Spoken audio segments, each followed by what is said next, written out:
السلام علیکم. سلیم بخاری شو سے میں ہوں زینب جتوئی. میرے ساتھ موجود ہے سلیم بخاری صاحب. السلام علیکم. وعلیکم السلام. کیسی ہیں آپ؟ میں ٹھیک ہوں, آپ کیسے ہیں؟ جی میں بھی ٹھیک ہوں. ناظرین, پروگرام کے آغاز میں سب سے پہلے آج ہم بات کریں گے چیئرمین پیپلز پارٹی بلاول بھٹو زرداری نے کہا ہے کہ آئینی عدالت ضروری اور مجبوری ہے, ہر صورت بنا کے رہیں گے. میثاق جمہوریت کے مطابق اصلاحات بھی کی جائیں گی.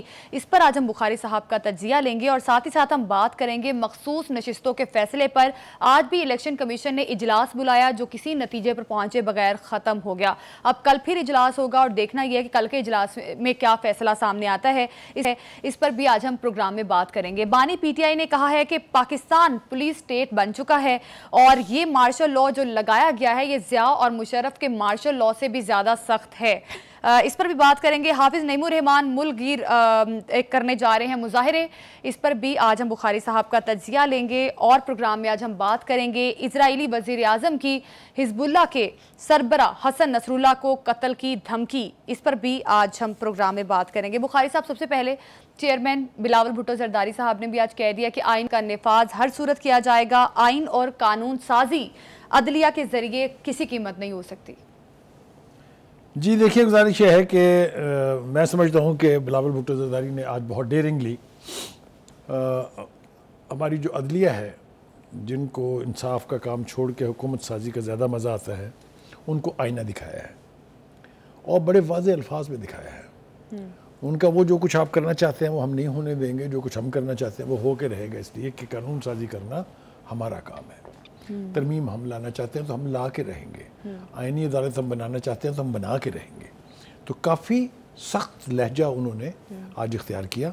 اس کے اوپر تو ہم تفصیل سے بعد میں کریں گے, لیکن میرے خیال سے اس سے پہلے کہ ہم اس تقریر کی گفتگو کریں یا جو باقی آپ نے حوالے دیے ہیں ان پر گفتگو کریں, میرے خیال سے تھوڑا سا آج ہم اپنے ناظرین کے ساتھ شیئر کرتے ہیں کہ اصل سیناریو ہے کیا. جی, جیسا آپ نے ابھی کہا کہ عمران خان صاحب یہ کہہ رہے ہیں کہ یہ بدترین مارشل لاء ہے. بھائی میرے, ذرا تھوڑا سا پڑھ لینا چاہیے کتابیں. آج کل آپ پڑھ رہے ہیں, کسی بھی سیاسی جماعت نے مارشل لاء نہیں لگایا تھا سوائے آپ کے.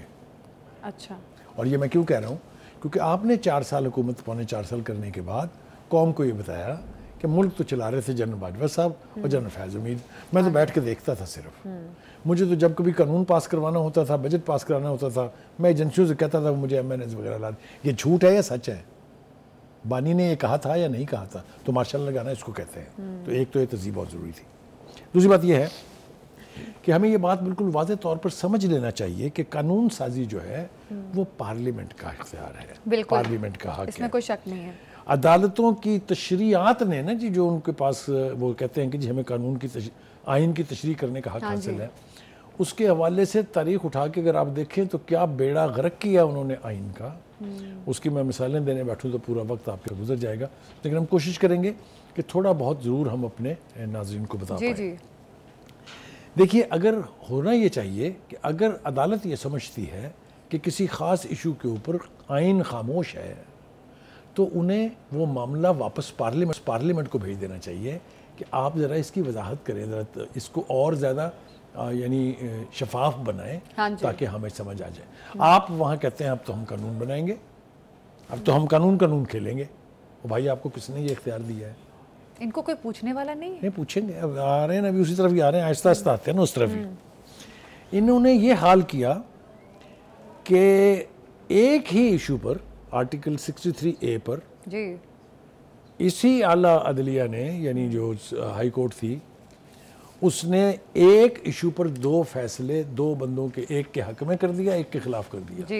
پرویز الہی کو وہی بینیفٹ دے کے اسی آرٹیکل کے تحت اوبلائج کر دیا, حمزہ شہباز شریف کو اسی قانون کے تحت مخالف رائے دے کے گھر بھیج دیا. یار یہ قانون ہے کہ مذاق اڑ رہا ہے قانون کا. اتنی آپ لبرٹی لے رہے ہیں آئین کے ساتھ. آئین آپ کے گھر کی لونڈی نہیں ہے, آئین ایک ایسی چیز ہے جو سپریم ہے. اب بلاول بھٹو صاحب نے جو اور ایک بات کہی وہ میرے خیال سے زیادہ امپورٹنٹ ہے, اس کا بھی اس وقت موقع ہے کہ بات کر لی جائے. انہوں نے کہا کہ 2010 میں ہم نے 18ویں ترمیم پاس کی ایک چارٹر آف ڈیموکریسی کے نتیجے میں, جو 2006 میں سائن ہوا تھا. اس کے بعد یہ فیصلہ ہوا تھا کہ آئین جو ہے یہ آئین سازی اور قانون سازی یہ پارلیمنٹ کا اختیار ہے, عدالتوں کا اس میں کوئی لینا دینا نہیں ہے. جب آپ نے دیکھا کہ صوبائی خود مختاری بھی ہو گئی ہے اور عدالتیں لاچار ہیں تو پھر 19ویں ترمیم کی درفن تو نہیں چھوڑی گئی. اس وقت کے چیف جسٹس نام لینے کی ضرورت نہیں ہے, آپ کو پتا کون تھا وہ, چودھری افتخار صاحب. انہوں نے 19ویں ترمیم جو ہے وہ 2020 میں پھر منظور کروائی, ٹھیک ہے جی. یا ان کے بعد جو سکسیسو عدالتیں آئیں اس کے ذریعے 19ویں ترمیم اس دھمکی پر منظور کرائی گئی کہ اگر آپ نے یہ منظور نہ کی تو ہم 18ویں ترمیم اڑا دیں گے. یعنی جس کے لیے 60 سال تک جدوجہد کی گئی صوبائی خود مختاری کے لیے, وہ ہم بساط لپیٹ دیں گے اگر آپ نے یہ منظور نہ کرائی. اور یوں اس ترمیم کے ذریعے انہوں نے ججز کی تقرری کا اختیار بھی اپنے پاس لے لیا, ٹھیک ہے, جو سب سے زیادہ تکلیف ہے. اب یہ جو آئینی ترمیم تھی یہ اس سب کچھ کو انڈو کرنے کے لیے تھی, اس لیے پیٹ میں درد ہے سب کے, ٹھیک ہے جی. اچھا جی, یہ بھی ہو گیا جناب.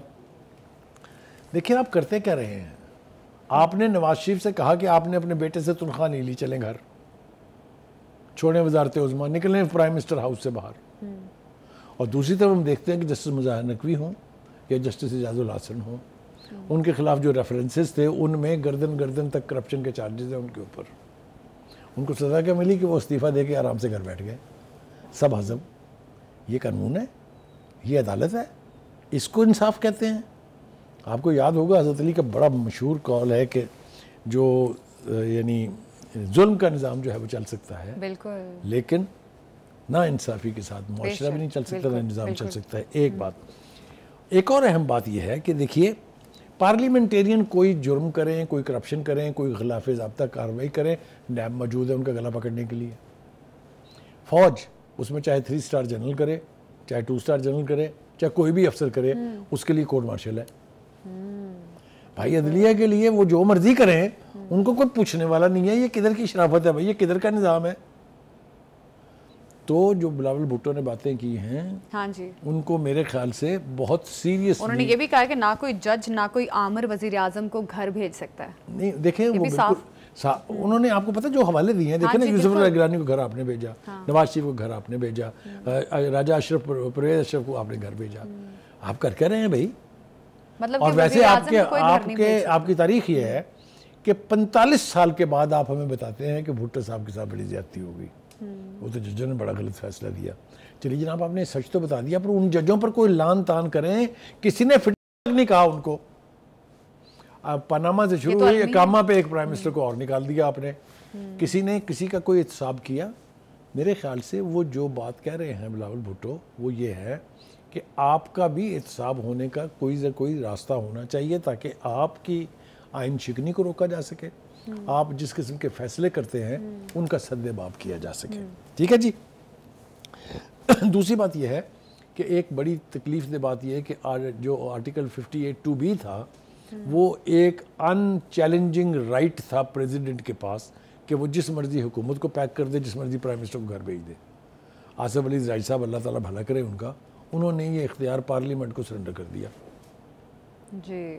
تو انہوں نے تو سرنڈر کر دیا, پر اس کے بعد وہ جو ہے وہ سمیٹ لیا سپریم کورٹ نے کہ نہیں جی ہم تو اب کھیلیں گے یہ 58(2)B, اور وہ کھیل رہے ہیں 58(2)B. جس طریقے سے وہ حکومت کی تضحیق کرتے ہیں, جس طریقے سے وہ حکومت کا مذاق اڑاتے ہیں, یہ آرٹیکل 52(B) سے بھی ورسٹ ہے. ٹھیک ہو گیا جی. اب آ رہی ہے جناب آپ کے بارے میں جنرل تاثر یہ ہے, میں اللہ عدلیہ کی بات کر رہا ہوں, پھر چاہے اسلام آباد ہائی کورٹ ہے, چاہے لاہور ہائی کورٹ ہے, چاہے پارشلی سپریم کورٹ ہے, آپ ایک پارٹی کی سہولت کاری کر رہے ہیں, ساری دنیا کو پتہ ہے, کوئی پوچھنے والا نہیں ہے. ابھی بھی یہ جو نیا فساد شروع ہے, آپ توجہ سے سن رہی میری بات, یہ جو نیا فساد شروع ہے یہ بھی اسی معاملے کی ہے نا کہ فلاں پارٹی کو ریلیف دینا ہے. وہ 5-8 کا جو فیصلہ ہے آپ کے سامنے ہے, اسی کے اوپر پریکٹس اینڈ پروسیجر بل جو ہے اس میں امینڈمنٹ آئی ہے. اصل بخاری صاحب اس پریزیڈنٹ کو بہت پہلے سے فالو کرتے آ رہے ہیں کہ سپریم کورٹ جو فیصلہ کرتا ہے ہم اس کو مانتے ہیں, چاہے بعد میں ہم پٹیشن اپنی کو دائر کریں یا بعد میں ایک الگ فائٹ, وہ ایک الگ بات ہے, لیکن وقتی طور پر سپریم کورٹ کے فیصلے مانے جاتے ہیں, تو شاید اسی چیز کو فالو کر رہے ہیں. دیکھیے گزارش یہ ہے کہ جو ان کے فیصلے ٹھیک ہوں, ان کے فیصلے ماننے کی پابندی کہاں ہے کہ اگر وہ انصاف کے تمام تقاضوں کے مطابق کوئی فیصلہ کریں تو آپ اس کی پابندی کریں. میں نے کہا ہے کہ نہیں کریں گے, لیکن اگر آپ قانون کی ایسی تیسی کر دیں, آئین سے کھلواڑ کر لیں, اپنی ذاتی کرپشن چھپانے کے لیے فیصلے کر لیں, تو پھر مجھے بتائیے کوئی تو پوچھے گا آپ کو کہ نہیں کہ آپ کو کھلی چھٹی دے دی جائے. آپ ماورائے آئین ہیں, آپ ماورائے حکومت ہیں, آپ کوئی سپر ہیومن بینگ ہیں, انسان ہے نا. تو کہنے کا مطلب یہ ہے کہ بنیادی طور پہ یہ سارا کچھ جو ہے یہ عدلیہ کی وہ جو اختیارات سے تجاوز ہے, وہ جو آئین کو ری رائٹ کرنے کے. ایسے جج دیکھے ہم نے جو ببانگ دول کہہ رہے ہیں کہ ہاں ہم قانون بنائیں گے. وہ بھائی صاحب آپ کو کس نے یہ اختیار دیا ہے؟ who do you think you are؟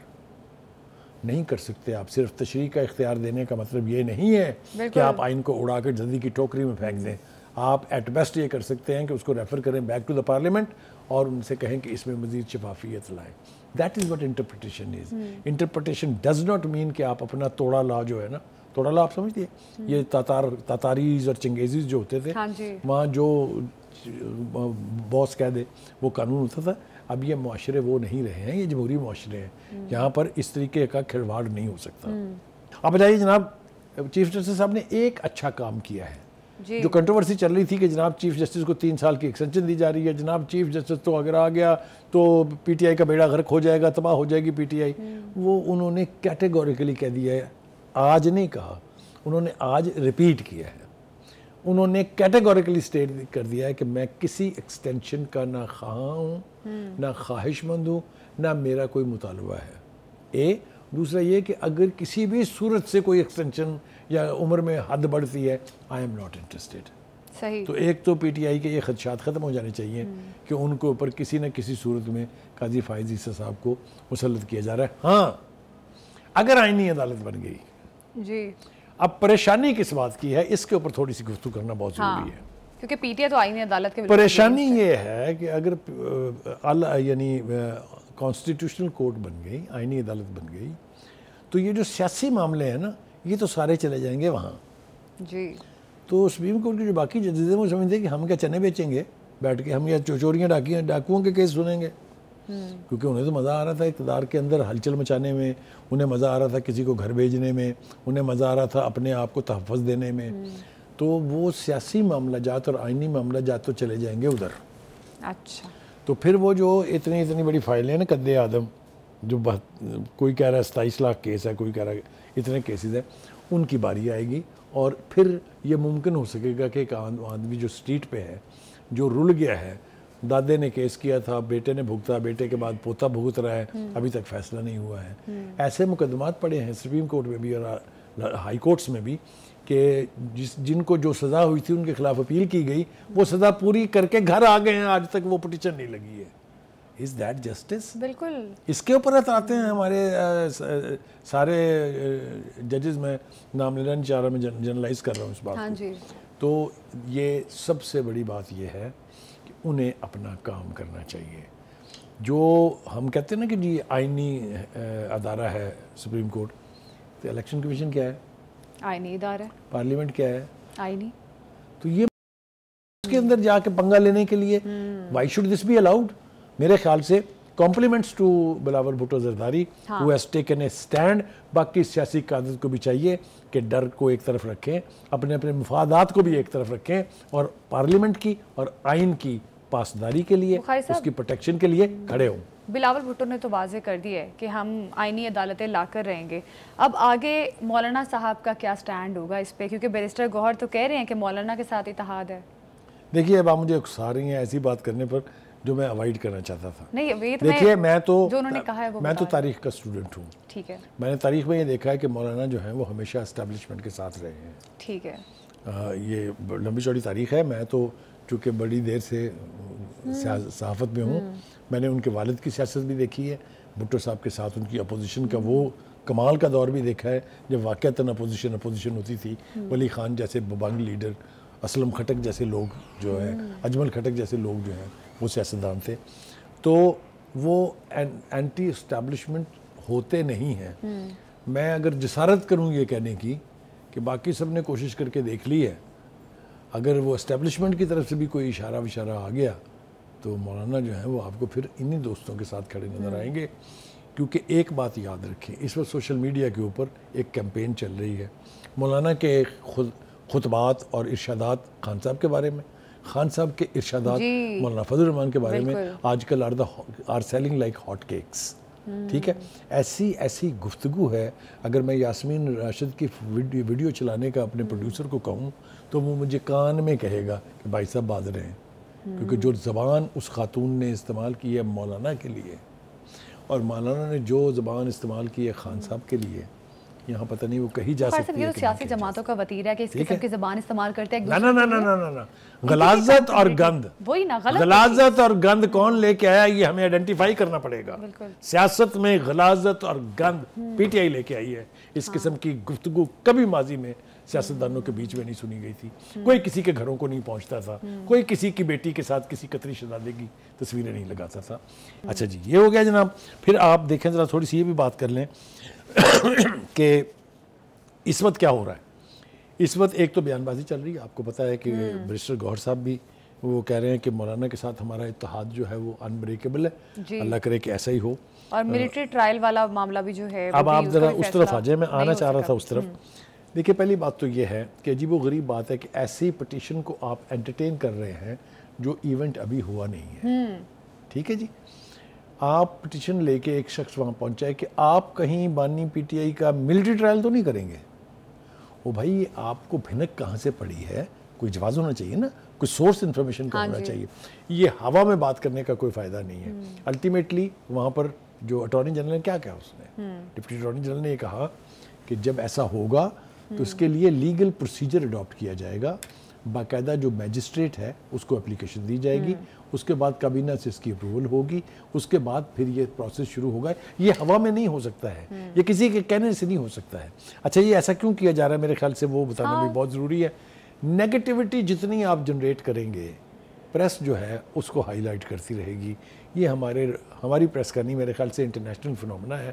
لہذا پی ٹی آئی نے as a strategy naan issues کو ایشوز بنا کے آپ پیش کریں. گھنٹوں نہیں, دنوں نہیں, ہفتوں اس کے اوپر ڈیبیٹ ہوتی رہے گی. اور فوکس کیا ہوگا, P T I. P T I اس طرح تو اپنی مشکلات میں اضافہ کر رہی ہے پھر اس طرح کے tactics. Now that is the most sensible thing that you have said. Yes.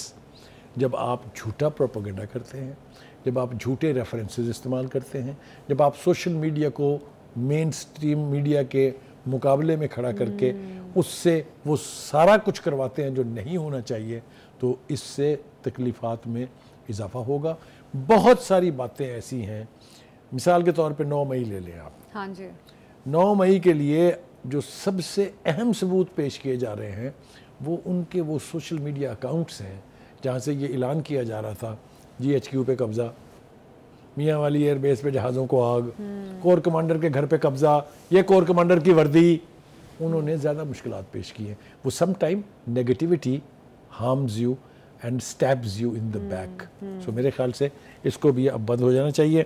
اور ایک بات کون سی رہ گئی جناب, سپریم کورٹ نے ٹریبیونل کی تشکیل کے معاملے پر فیصلہ محفوظ کر لیا. اچھا جی, وہ ایک تو یہ شارٹ آرڈر دینے کا ان کو کہا گیا تھا, انہوں نے کہا کہ جتنی جلدی میں نہیں دے سکتا, لیکن اس کے اندر بھی بائٹ موجود ہے. انہوں نے اپنے الیکشن کہا ہے کہ آپ ٹریبیونل بنانے کا سلسلہ جو ہے دوبارہ شروع کر دیں.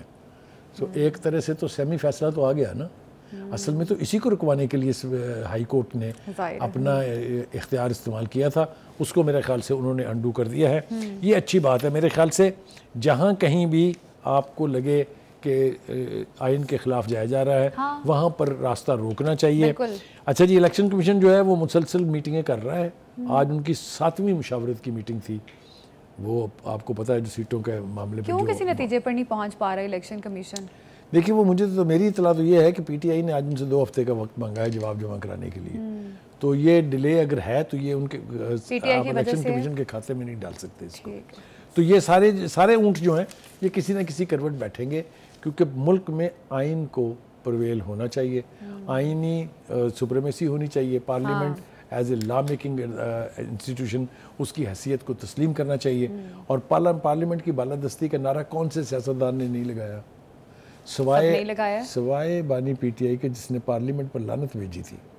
آپ یاد کریں, میں آپ کو یاد کرنے نہیں کرائیں. اگر آپ نہیں مانیں گے تو میں اگلے پروگرام میں اس کی ویڈیو چلا دوں گا. نہیں آپ یقیناً آپ جو بات کہیں گے تو کہنے کا مطلب یہ ہے کہ نیگیٹیوٹی ختم کرنی چاہیے تاکہ ملک کے حالات بھی کسی کنارے لگیں. ملک میں جو معاشی بحران ہے اس کا بھی کوئی نہ کوئی سر پیر جو ہے وہ ٹھیک ہونا چاہیے. پاکستان کا مفاد کمپرومائز نہیں کرنا چاہیے, پارٹی چاہے کوئی بھی ہو. Is that right? بالکل. بانی پی ٹی آئی نے کہا ہے کہ پاکستان پولیس اسٹیٹ بن چکا ہے اور یہ مارشل لاء جو ہے ضیاء اور مشرف کے مارشل لاء سے بھی زیادہ سخت ہے. بخاری صاحب، اب بانی پی ٹی آئی نے کہا کہ مشرف کے دور میں بھی ہم جلسے کرتے رہے ہیں لیکن ہمارے ساتھ ایسا کبھی نہیں ہوا جو اب ہو رہا ہے. دیکھیے، دو باتیں ہیں.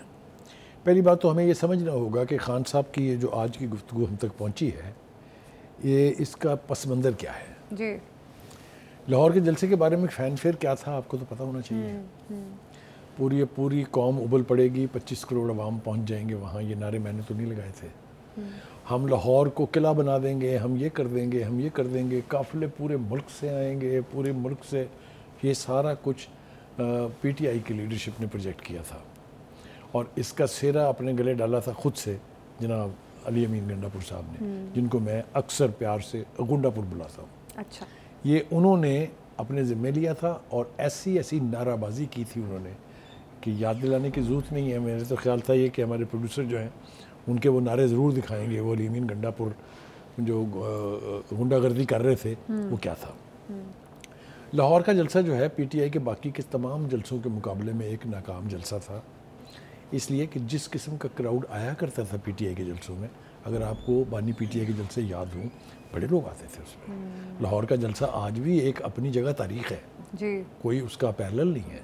اس سے پیچھے آپ چلے جائیں 90 کی دہائی میں جو جلسے ہوتے تھے بہت بڑے ہوتے تھے. بھٹو صاحب کے جلسے بہت بڑے ہوتے تھے. ایم کیو ایم کے جلسے تو میں کہتا ہوں کہ آپ مثال کے طور پہ پیش کر سکتے ہیں. ابھی ہم پروگرام میں جب ڈسکس کر رہے تھے، یاد ہے ہم نے ایک تصویر نکالی تھی اس جلسے کی، تو آپ نے بھی کہا کہ ہاں نہیں واقعی یہ تو بڑے جلسے ہوتے تھے. تو یہ لاہور کے جلسے کا ریئیکشن ہے، کیونکہ یہ وہ مقاصد حاصل نہیں کر سکا جس کے لیے اتنا فین فیئر کیا گیا تھا. شامت کس کی آئی ہے؟ علی امین گنڈا پور کی. علی امین گنڈا پور جو ہیں جی وہ واحد لیڈر ہے جو میں سمجھتا ہوں اس وقت پی ٹی آئی میں سب سے زیادہ زیر عتاب ہیں خان صاحب کے. ان کی جو ملاقات ہوئی ہے اس میں کیا ہوا ہوگا میں صرف اندازہ لگا سکتا ہوں، بیان نہیں کر سکتا یہاں. کیونکہ خان صاحب جب غصے میں آتے ہیں تو کیا لب و لہجہ اختیار کرتے ہیں، اس کی بھی میرا خیال ہے بس شنید نہ ہی ذکر کیا جائے. تو وہ کرکٹ کے میدان میں بھی یہی کرتے تھے اور وہ اپنے پارٹی کے لیڈروں کو بھی جب غصے میں آ جائیں تو پھر اسی طرح ٹریٹ کرتے ہیں. تو ایک تو ان کی جان مشکل میں، ان کی گردن سولی پہ اٹکی ہوئی ہے، اس لیے کہ سخت ناراض ہیں پی ٹی آئی کے بانی ان سے کہ انہوں نے لاہور کا جلسہ کامیاب کیوں نہیں کرایا.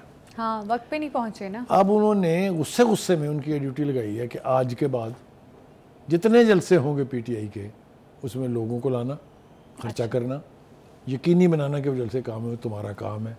لہٰذا انہوں نے اسی غصے میں پنڈی کا جلسہ بھی اناؤنس کر دیا. ہاں جی، میاں والی کو پوسٹ پون کر دیا اور پنڈی کا جلسہ انہوں نے کہہ دیا اور پھر کہا ہے کہ لاہور میں پھر دوبارہ کریں گے. اب وہ دوبارہ کرنے کی وجہ بھی سمجھ میں آتی کیونکہ یہ والا جو ہے یہ کوئی امپیکٹ نہیں بنا اس کا. اینی وے، دیکھیے گزارش یہ ہے ایک اور ڈیوٹی لگائی گئی ہے علی امین گنڈا پور صاحب کی جو بدمزگی کر رہی ہے پورے معاشرے میں بھی اور پوری جو حکومت کا سیٹ اپ ہے اس میں بھی، وہ ہے دشنام ترازی.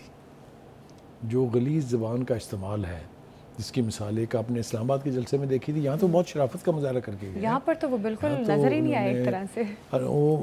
کچھ لوگ یہ کہہ رہے ہیں کہ اس جلسے کی ناکامی کے سب سے بڑے ذمہ دار جو ہیں وہ بھی علی امین گنڈا پور ہے. کیوں، کوئی تقریر نہیں کی انہوں نے؟ جی نہیں، اس لیے نہیں، بلکہ انہوں نے جو اس کے انتظامات کیے تھے، جو کاروان چلنے تھے، ان کو آپ نے ٹائم دیا کہ 1 بجے آپ ثوابی پہنچے، میں آؤں گا پھر تقریر کروں گا.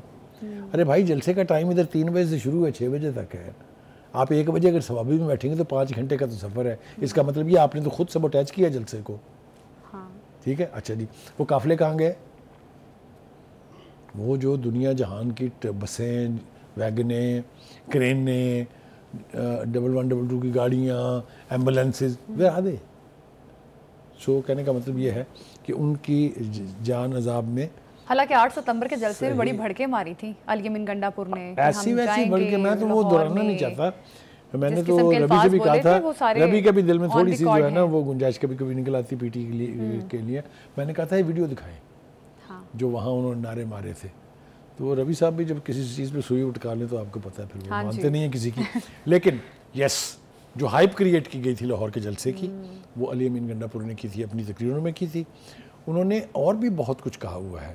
انہوں نے یہ بھی کہا ہوا ہے کہ 15 دن میں اگر میں یہ نہ کراؤں تو میرا نام بدل دینا، مجھے پتہ نہیں کیا کہہ دینا. اللہ کی قسم بھی کھائی تھی انہوں نے، یاد ہے نا. اور رانا ثناء اللہ نے بھی کہا تھا کہ ہم ان کو اٹک کا پل پاس کرنے نہیں دیں گے، کراس کرنے نہیں دیں گے جب وہ جیل سے رہا کرانے آئیں گے. ہاں ایگزیکٹلی. ہاں تو اس لیے آدمی کو وہ بات کرنی چاہیے جس پر 15 دن کے بعد اس کی پکڑ نہ ہو. لیڈرشپ اتنے جعلی اور پھوکے نعرے اگر لگائے گی تو نقصان پارٹی کا ہے کہ نہیں ہے؟ بالکل ہے. ٹھیک ہو گیا جی. اچھا جی، دوسری بات یہ ہے کہ اب آگے کی اسٹریٹجی جو ہے وہ تو خان صاحب طے کریں گے. ابھی اس کے بارے میں ایڈوانس کچھ نہیں کہا جا سکتا، لیکن بظاہر یہ لگ رہا ہے کہ پارٹی کی لیڈرشپ سے کافی نالا ہیں خان صاحب. اب جناب باقی خان صاحب جو باتیں کر رہے ہیں، انہوں نے کہا جیسا آپ نے بتایا بھی ناظرین کو کہ جی وہ مشرف صاحب کے دور میں تو ہمارے جلسے بڑے ہوا کرتے تھے. بھائی صاحب وہیں سے تو پروجیکٹ عمران کا آغاز ہوا تھا. وہ تو ہونے تھے. مجھے اچھی طرح سے یاد ہے کہ انہوں نے ان سے کہا تھا کہ مجھے 26 سیٹیں دے دیں. تو انہوں نے آگے سے کیا جواب دیا تھا میں یہاں دہرانا نہیں چاہتا ہوں، اس لیے کہ اس وقت انہیں 1 سیٹ ملی تھی اس الیکشن میں، اگر آپ کو یاد ہو. ٹھیک ہے، 1 بھی نہیں ملی تھی بلکہ. تو کہنے کا مطلب یہ ہے کہ عمران خان صاحب کو وہ مثالیں دینی نہیں چاہیے جو ملٹری ڈکٹیٹرشپ کا دور ہے. اس وقت تو 3rd فورس 4th فورس اور جو اس وقت کی مین اسٹریم پارٹیوں کی مخالف پارٹیاں ہوتی ہیں ان کو پروجیکٹ کیا جاتا ہے، ان کو ہی پروموٹ کیا جاتا ہے. تو اس معاملے میں ہم اس وقت پڑھنے کے لیے تیار نہیں ہیں. دوسری بات یہ کہ وہ ججوں کے حوالے سے کہہ رہے ہیں کہ جناب یہ ہمارے خلاف فیصلے کرانے کے لیے ججوں کے اوپر پریشر ڈالا جا رہا ہے، اور اگر ہمیں یعنی یہ سلسلہ جاری رہا تو پھر ہم اس کے لیے بھی احتجاج کے لیے ایک تحریک چلائیں گے اور باہر نکلیں گے. بالکل ٹھیک ہے. ان کے بارے میں جنرلی جب آپ بیٹھ کے بات کہیں کرتے ہیں تو وہ کہتے ہیں جو عدالت ہمارے حق میں فیصلہ دے وہی آزاد عدالت ہے، وہی ٹھیک عدالت ہے. جو جج ہمارے خلاف بات کرے، ہمارے خلاف فیصلہ دے، اس کی ایسی کی تیسی. یہ جو ہڑبونگ مچائی ہوئی ہے نا جناب، یہ اب زیادہ دیر تک نہیں چلے گی. یہ تو ہر پولیٹیکل پارٹی کہتی ہے جب ہمارے حق میں فیصلہ آئے گا تو ٹھیک ہے، اگر نہیں آئے گا تو پھر اس کا مطلب ہے کہ عدالت جانبدار ہے. لیکن آپ نے بالکل بدلہ ٹھیک لیا، لیکن انہوں نے کبھی عدالتوں کو گالیاں نہیں دیں، انہوں نے کبھی عدالتوں پر چڑھائی نہیں کی. آپ مجھے بتائیں اسلام آباد کمپلیکس کا جو آپ نے حال دیکھا تھا، وہ کبھی آپ نے پہلے بھی دیکھا ہے کہ اس کا ویڈیو کوئی موجود ہے کوئی پہلے بھی؟ کس طرح کیوں ایک سپریم کورٹ کے اوپر چند لوگ داخل ہو گئے تھے صرف. ہاں جی ٹھیک ہے، آج تک وہ پٹا نہیں اترا پاکستان مسلم لیگ نواز کے گلے سے. ٹھیک ہے، تو اس لیے اس کے اوپر بھی ہم آگے زیادہ نہ جائیں. تو وہ دوسری بات ہے. ٹارگٹ انہوں نے کیا ہوا جی اپنے قاضی فائز عیسیٰ کو. ان کو تو وہ برداشت کرنے کے لیے تیار نہیں ہے. وہ کہتے ہیں انہوں نے ہماری 9 مئی کی اور 8 فروری کی درخواستیں اب تک نہیں سنی ہیں. ٹھیک ہے جی. اور وہ کہہ رہے ہیں کہ جی وہ تو اس نے تو ذمہ داری اٹھائی ہوئی ہے میرے خلاف فیصلے کرنے کی. ٹھیک ہے جی. وہ کہتے ہیں کہ 9 مئی کا اگر کوئی جج فیصلہ کرنے لگتا ہے اس کو تبدیل کر دیا جاتا ہے. یہ حوالہ آپ سمجھ گئے نا کس کی طرف ہے. تو اس لیے دوسری بات یہ ہے کہ وہ یہ کہتے ہیں کہ ایک DGISI کیا بن گیا ہے ساری دنیا میں، اس کی جو ہیڈ لائن چل رہی ہے. ٹھیک ہے جی. تو کیا چلنا چاہیے پھر؟ DGISI اور چیف آف آرمی اسٹاف کے عہدوں کو اتنی ہائپ کس نے دی ہے؟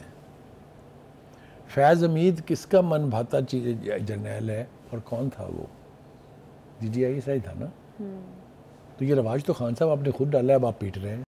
تو کہنے کا مطلب یہ ہے کہ وہ کل جو آپ کرتے رہے تھے وہ ٹھیک تھا، آج وہی اگر کوئی دوسرا کرے تو وہ غلط ہے.